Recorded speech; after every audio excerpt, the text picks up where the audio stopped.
Good evening and welcome to Moon News 4. I'm award-winning journalist Megan Coppinger. And I'm Dan Slavin. Our top story tonight is the crash of the Atlantic Space Shuttle that resulted in 4 deaths and several in critical condition. The shuttle took off Thursday and was found in fragments Saturday afternoon. Emergency hovercrafts arrived on the scene and were able to recover some injured. Victims were transferred to Lunar Bay Hospital. The cause of the crash is still being investigated. In other shocking news, beloved politician Arthur Burns is involved in a scandal. The man is said to have taken bribes from criminalistic citizens of the moon, such as serial killer Peter Murray, to avoid conviction. There will be more details to come as the investigation persists. Arthur Burns refused to comment. Hovercraft drivers are angry everywhere because of the recent rise in toll prices on the Astro Parkway. I got a chance to talk to a local hovercar owner. Here's what she said. Ma'am, how do you feel about recent toll prices? These toll prices are absolutely ridiculous. I have to pay 5 more extra lunar dollars just to get to and from work. I have bills to pay. I got so many kids to feed. Okay, back to the studio. In happier news, Easter on the moon. Here you see lovely Earth children and Moon children having an intense Easter egg hunt in Mooney Park. Isn't that nice, Dan? That's great. Well, we'll be right back after the commercial with the weather.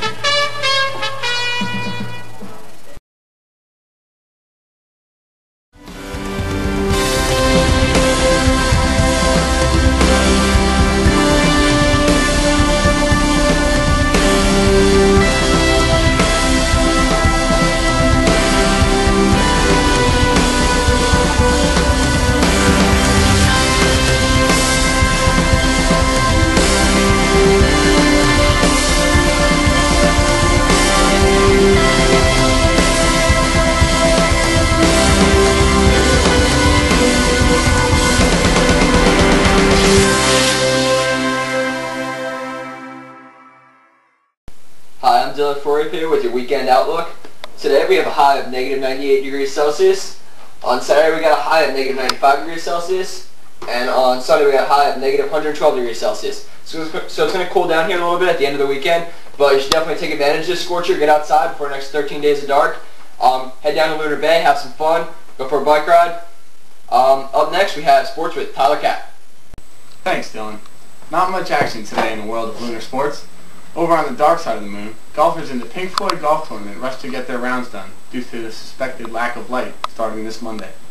Highlights of the day included Tiger Woods' epic tee shot of 3,347 yards. Woods is now atop the leaderboard as the day comes to a close. Over on the baseball diamond, the game between the Craters and the Asteroids ended in a tie after a player hit a home run into the gravitational pull of the Earth. Reporters from Earth have told us that the ball struck a 97-year-old woman. But don't worry, folks, the ball has been returned. Our closing story tonight is a very tragic one. As Lance Armstrong, seeking his 3rd consecutive Tour de Moon, was rounding his final turn, his front tire hit a moon rock, and his body was catapulted into deep space. Efforts to find his body have been futile. Back to you, Dan and Megan. Thanks, Tyler. Well, that's all for this edition of Moon News 4. Make sure you tune in tomorrow night. I'm Megan Coppinger. And I'm Dan Slavin. Well, for all of us at Moon News 4, have a lunar night.